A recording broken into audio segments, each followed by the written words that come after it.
So my name is Sasha, and I became involved with Turning the Tide as its founder, I guess.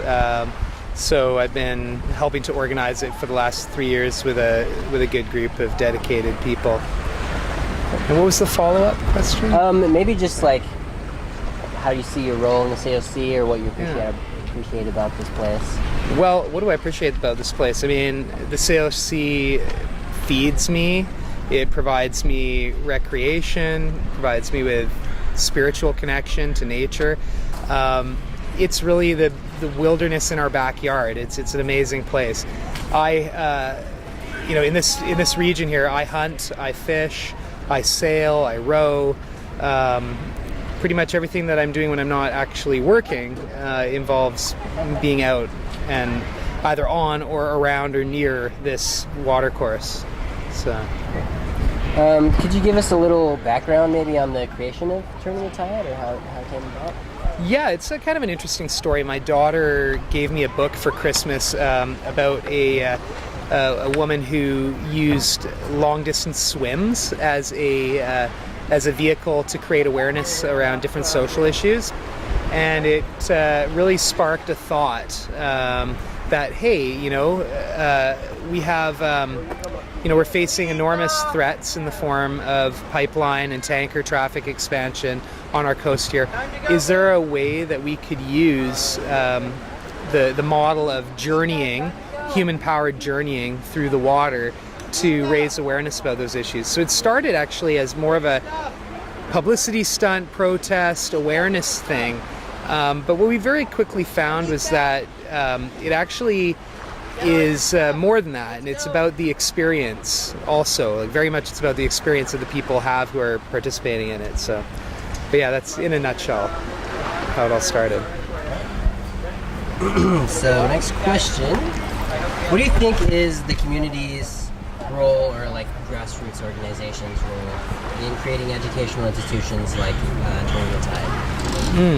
It's interesting to look at Turning the Tide as an educational institution. Like, that's an interesting thing, because that was not obvious to us. Although in retrospect, it is obvious that it is an educational institution. But it wasn't obvious to us at the beginning that that's really a big part of what we're doing. It's interesting because education is far too often restricted to a classroom or to formal learning settings, and it's really important that grassroots and community organizations take on a responsibility for really educating, for doing environmental education in our communities, because your average working class person is just not gonna get it any other way without participation in sort of volunteer-based grassroots efforts. And in a way, there's a corollary with citizen science as well, and citizen monitoring. It's like there are big gaps in terms of both in terms of education and in terms of research about the environment around us, and I think that community organizations, grassroots groups can play a major role in filling those gaps. So what connections do you think Turning the Tide has with other kind of community or grassroots organizations around the Salish Station? Well, we have from the beginning sought endorsements and partnerships with other organizations. We've worked in the past pretty closely with Raincoast Conservation. We've had endorsements from other like ENGO, like bigger groups. We have a lot of links with there's quite a number of smaller, very much like grassroots, much like TTT is, sort of less formal, small scale groups, and we have a lot of connections with those groups like Pender Ocean Defenders and others whose names escape me. But everything is about building a coalition. It's hard to do things completely on your own, either as an individual human or as an individual organization or organizing effort. So, yeah. How do you think community educational institutions, or like grassroots organization like this, are different than state, federal, or university kind of created and funded universities or institutions? Well, I guess in some sense there's a certain purity to what we're doing. I mean, nobody's here because they think they're going to get a credential to get a job eventually. So what we're doing is really based on, just exploring and, based on self-actualization, just that kind of thing, rather than something that's really based on utility.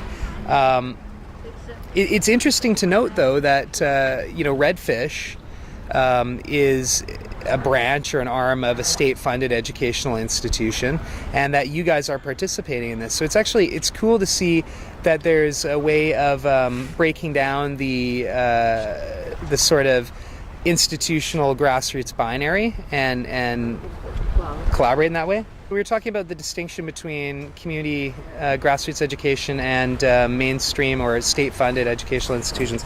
I mean, I think ideally, in a blue sky kind of really forward-looking kind of a sense, I'd like to see a more holistic approach to education generally, so that you're not just looking at education in terms of K to 12 and then tertiary education or post-secondary education for a job or for becoming an academic, but rather a full continuum of educational experiences that that run the full spectrum from going to med school and that kind of thing, where there are very sort of real performance-based criteria that somebody has to fulfill to be able to do that job in society on one pole, and then on the other pole just the sort of autonomous exploration of place and engagement with the natural world and restoration of the sort of link between humans and the area here that something like Turning the Tide represents. So I mean, I think it'd be nice to see a full spectrum of entities and options, and have them sort of working together to afford people an opportunity for self-development, self-actualization. So, yeah. Awesome. Yeah, thanks. Yeah. Just one last kind of fun one. What's your favorite thing about living in the COC? Oh, my favorite thing about living in the COC, I really love going out sailing. I like to take my boat out, and the fact that I live here, and I'm literally, I could throw a rock from my house to the water, so that's pretty awesome. And it's just great when there's a bit of wind, or a lot of wind, and you got your sail up and you're screaming around, and yeah, to me that's my favorite thing. Yeah.